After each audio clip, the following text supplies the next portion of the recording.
Welcome to the Linux admin interview breakdown. In this video, I will be sharing my experience with the recent Linux administrator interview I attended. While I won't be disclosing the company name or specific details about the interviewer, I will provide a detailed overview of the questions asked, the topics covered, and my thought process during the interview. If you are preparing for the similar role, this video will give the valuable insights into what to expect and how to prepare effectively. Let's get started. Yes, hi Sadik. Good afternoon. How are you? I'm fine. Good afternoon.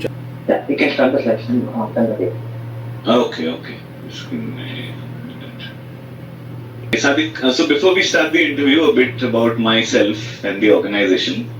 Sadik, so At this point in the interview, the interviewer introduced himself and provided some information about the company. For privacy reasons, I have decided to skip that part and move straight to the questions and discussions that followed. can you tell me a bit about yourself, Sadik, a bit on your experience on the OS side, if any experience on cloud side? Okay. And if anything on the security patching or vulnerability remediation side. Okay. So, first of all, thank you for the opportunity. My name is Sadik, and I have born and brought up in Dharashiv district, and I completed my SSC in Dharashiv only, and after that I completed my HSC in Latur district. After that I completed my Bachelor of Engineering in Computer Science in Pune from Savitribai Phule Pune University. After that I got into TCS. It's been 3 hours I have been the part of TCS, working as system administrator. More specifically, I have been working as Linux admin there. So when I got into TCS, for the first year I worked in Windows and VMware, and for the next 2 years I worked as Linux admin. So now, as of now, I'm working as a primary resource for Linux technology. In the day-to-day activities which I work on are as follows. We have the tool called as SolarWinds, which actually tracks the resources of the Linux and Windows servers. So it tracks CPU, memory, and disks. And once suppose if the CPU utilization is more than 90%, if the memory utilization is more than 90%, or if the disk utilization is more than 90%, SolarWinds sends us the email alerts, which we have to take the action on. And once we get the alerts, we notify server owners, and similarly, and after that we take the action on those alerts, and we troubleshoot why the CPU or memory or the disk is getting utilized more than 90%. Apart from that, we build servers. I have worked on Red Hat deployment, I have worked on Ubuntu, I have worked on Debian, I have worked on Oracle Linux server deployment as well. We have the virtual platforms such as VMware, we have Oracle Cloud, on which some of the Oracle Linux servers are deployed. We have Nutanix, Prism, there also Red Hat servers are deployed. So a variety of virtual platforms are there where we deploy the servers. After the server deployment, we work on post deployment configurations, such as if the Red Hat server is there, so we subscribe it to Red Hat network, so that we will be able to keep in touch with the Red Hat network, and on timely basis we will be able to patch the servers. Apart from that, we add the servers to the domain. Actually, technical owners or server owners needs the access on the servers. When they request for the server, they need an access also. So in that case, in order to provide this access to them, we have to add the server to domain first. So that is the first thing that we do. Apart from that, in order to provide the access to the server owners, we actually create the group on the Linux servers, and we have one local administrator group in Active Directory as well. We add their user IDs to that group as well, so that they can get the access. Apart from that, we work on sudoers file as well. Apart from that, I have worked on antivirus installation. We have Sentinel-1 which we install on the Linux, and So fine, your primary skill is Linux, Yes. then you know a bit of Windows Yes. and VMware as well. Yes, yes. Right. Okay. So let's say on the VMware console, like on the vCenter, the VMware team tells you that the memory usage Yes. is showing as 100%. Okay. Okay. So I will contact you as Linux admin and I will tell you that your server is, consuming 100% of memory. Okay. So what is the right way to do the analysis? Okay. So first thing what I can do is I will log in on the server, and we have top command. We have top command which we can fire on the Linux server, and it will show the processes that are utilizing the CPU as well as memory. So we can whatever the top process which is utilizing the memory, we will regarding that process we will let the server owners know that this process is utilizing the memory. Then if the server owner is asking us to kill that process, then in that case we will kill the process. Otherwise normally server owners ask us to restart the server. So that is the other thing which we do. Okay, can you tell me something about the swap memory in the Linux operating system? Okay, so swap memory, in case if the RAM gets utilized full, more than 90% or something like that, in that case only the swap memory comes into existence. Means if the RAM is getting fully utilized, then the inactive pages in the memory they get shifted towards the swap space which is allocated to the server. Okay, fine. It's like a page file in Windows then? Yes, sure. Okay. So have you done Windows patching as well, Sadiq? Honestly speaking, I haven't done the patching on Windows because Windows patching and Linux patching comes in the same timeline. So I'm the primary resource for Linux, so I will have to focus on Linux patching. So I haven't got the time to work on Windows patching. Okay. And how, like you are using satellite server to do the patching?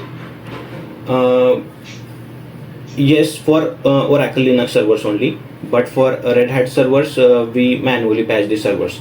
But now I'm looking to automate the patching thing using the Ansible. So I'm trying to create the Ansible playbook which can remotely patch the Red Hat servers.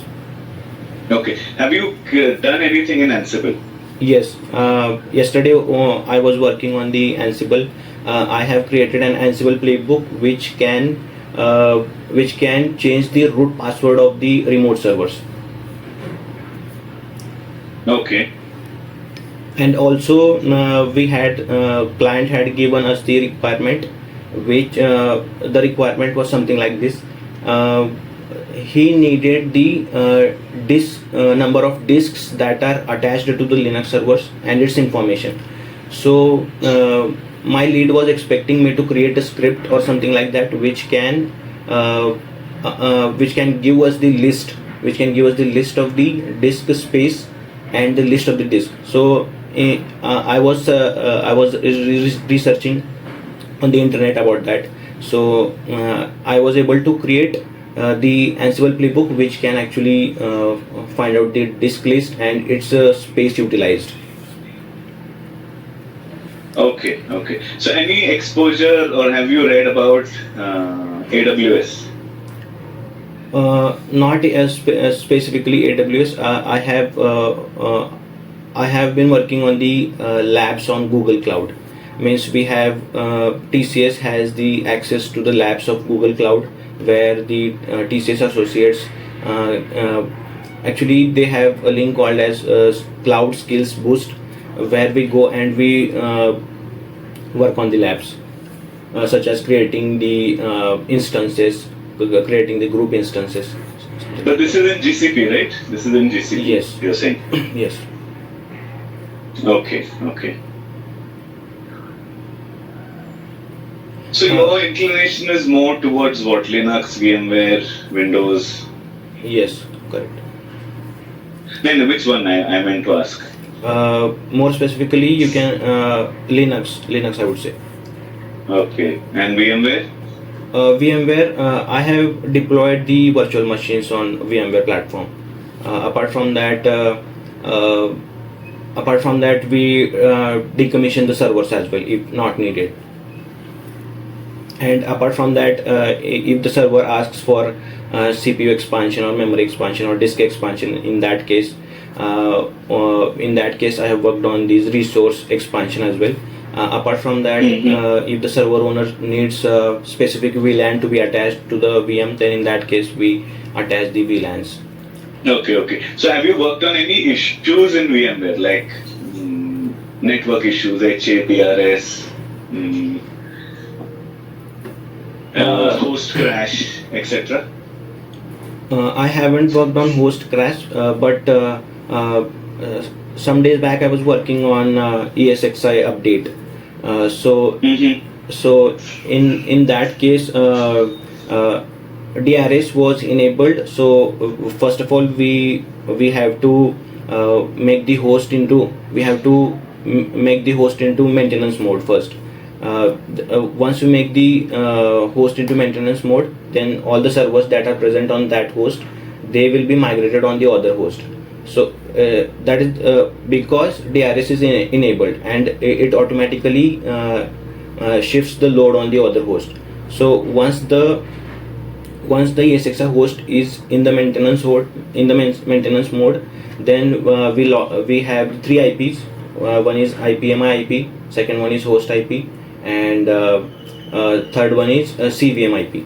So in that case, we have to log in to the host IP, and then we have that patch command which we need to enter there, which we need to fire on the host, and that's how you are talking about Nutanix, I think. Yes. Okay. Fine. So see, I have Sadiq, the role that we have. It is what you say. So I have one in VMware as well, and one in the area of its mix of Windows and Linux, and about security remediation, wherein we are using a tool, open source tool called as Wazoo, WAZUH, which where we need to configure the agents, make sure servers are reporting into the Wazoo manager, and then whatever vulnerabilities are identified, fix those vulnerabilities. Along with that, if any issues on Linux systems or Windows systems, network issues, OS issues, then expectation is also to take care of that. Right. So, and this is the role that we have, and then also we have in VMware as well, because the Wazoo project is still new. I mean, we have just begun the KT phase. So till you join, then we also have options, to look at VMware as well. So this is a bit about the role that we have. Okay, understood. I would say you can count on me in Linux technology. I have worked on VMware, but not as much as compared to Linux. Okay, fine. Okay, I think I'm done. Any questions for me, Sadiq? As I'm aware about the responsibilities, so I would say, do you have any feedback for me?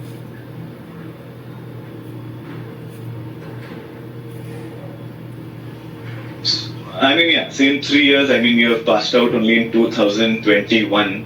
Yes. In that, maybe 1.5 year went in COVID. I can see that as well. So maybe it was remotely, you had to go to college, or it was online lecture. But what I think in 3 years, coming to Linux, I mean, I can see, that you have picked up a lot. when it comes to Linux and related stuff. But you are still to get exposed to actual issues. That's what I think when it comes to VMware. Because what you've done is mainly configuration, like increase the RAM or add a disk or create a snapshot. And patching you have just begun on that to Nutanix, because you mentioned CVM, right? So that is the control VM which takes care of the Nutanix cluster and the configuration of the Nutanix cluster. So you need more exposure, I think, and you will get that, over here. That's what I think, along with exposure to even security and vulnerability. So all in all, I will inform the HR, Sadiq, and they should get back to you. Sure. Thank you. Apart from that, as of now, I don't have any questions. As of now, sorry? As of now, I don't have any other questions. If there are any, I will reach out to HR. Yeah, and what's your notice period? It will end on July 25th. July 25th, okay. Yes. Okay, fine. So you already have an offer, you're saying? Actually, technical interview is scheduled for other company. Okay, fine. So you resigned before you have an offer? Yes. Okay. The reason why I resigned, because nowadays recruiters are not waiting for 90 days notice period. 90 days, okay. So just one thing before you go, you mentioned blogging. So you have a blog, you have a site? Yes. You can click on that link and you can see. I have my Linux journey I have mentioned over there. Okay, I'm not getting one. Okay, right, blogs, technology. Okay, I have the link now. Okay, I will check. Okay, sure. Okay. So you'll definitely get a call from the HR, Sadiq. Okay? Mm-hmm. Okay, thank you. Thank you for your time and have a good day. Thank you. Same to you. Yeah, bye. Bye.